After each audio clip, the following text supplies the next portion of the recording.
Master audio script module 65 metaverse અને virtual real estate strategic insights valuation professionals આજે આપણે real એસ્ટેટના એક એવા ક્ષેત્રમાં પ્રવેશ કરીશું જે ભૌતિક સીમાઓને તોડીને ડિજિટલ વિશ્વમાં ફેલાયેલું છે. Module 65 metaverse and virtual real estate આ ડિજિટલ ઇકોનોમીની નવી સીમા છે.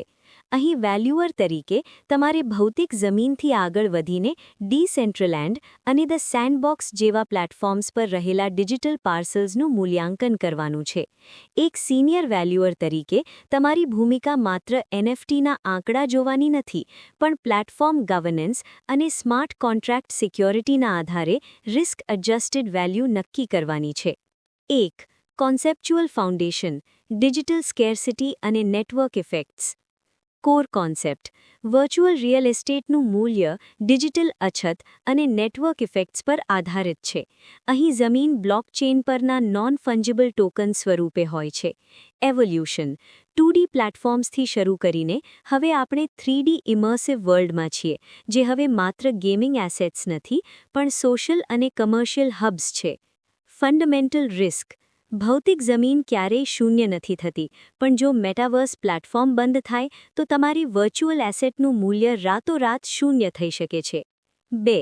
લીગલ રેગ્યુલેટરી અને સ્ટેન્ડર્ડ લિંકેજ ભારતમાં virtual digital assets tax rules અને આઈટી એક્ટ 2000 ડિજિટલ ટ્રાન્ઝેક્શનની કાયદેસરતા નક્કી કરે છે. આંતરરાષ્ટ્રીય સ્તરે IVS 210 મુજબ અને અદૃશ્ય મિલકત એટલે કે ઇન્ટેન્જિબલ એસેટ્સ તરીકે વર્ગીકૃત કરવામાં આવે છે. IFRS 13 મુજબ સચોટ ડેટાના અભાવે આ લેવલ 3 ઇનપુટ્સ ગણાય છે. ખાસ યાદ રાખજો કે સ્માર્ટ કોન્ટ્રાક્ટમાં રહેલી કોઈપણ ટેકનિકલ ખામી વેલ્યુએશનને સીધી નકારાત્મક અસર કરે છે. 3. માર્કેટ ઇન્ટેલિજન્સ અને બિહેવિયરલ બાયસ મેટાવર્સમાં વોશ ટ્રેડિંગ એ મોટું જોખમ છે.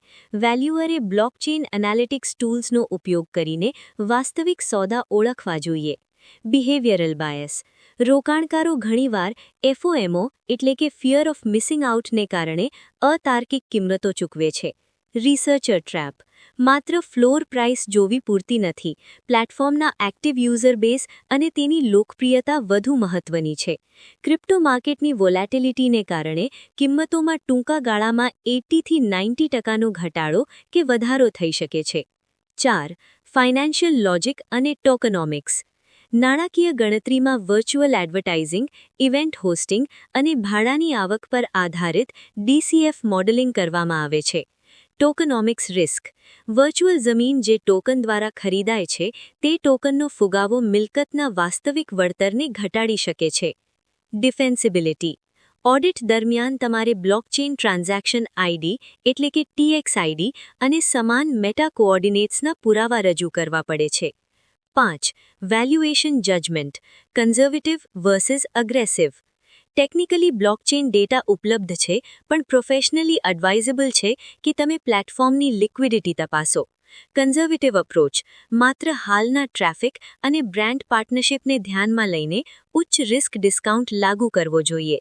એથિક્સ પ્લેટફોર્મના ફાઉન્ડર્સ દ્વારા કરવામાં આવતા ભાવના મેનિપ્યુલેશનથી સાવધ રહીને નિષ્પક્ષ રિસર્ચ પ્રસ્તુત કરવું એ તમારી નૈતિક ફરજ છે. 6. પ્રેક્ટિકલ સિનારિયો અને red flags scenario Indian context ડિસેન્ટ્રલેન્ડમાં શોરૂમ ખરીદતી વખતે માત્ર મીડિયા હાઇપ ન જોતા સાઇટના કોઓર્ડિનેટ્સ પાસેના ડેલી એક્ટિવ યુઝર્સ એટલે કે DAU અને પડોશી બ્રાન્ડ્સ જેમ કે સેમસંગ કે અડિદાસની હાજરી તપાસવી જોઈએ.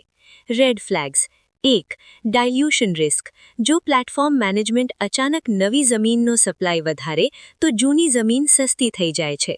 2. પ્લેટફોર્મ રિસ્ક કંપની નાદાર થાય તો પ્રોપર્ટી ગાયબ. 3. ઇન્ટરઓપરેબિલિટી શું આ જમીન બીજા પ્લેટફોર્મ પર ટ્રાન્સફર થઈ શકશે? 7. Case study the sandbox estate valuation the સેન્ડબોક્સમાં એક ગેમિંગ બ્રાન્ડની બાજુમાં આવેલી 3x3 એસ્ટેટનું વેલ્યુએશન કરવા માટે કમ્પેરિઝન અપ્રોચ અને ઇન્કમ અપ્રોચના મિશ્રણનો ઉપયોગ કરવામાં આવ્યો.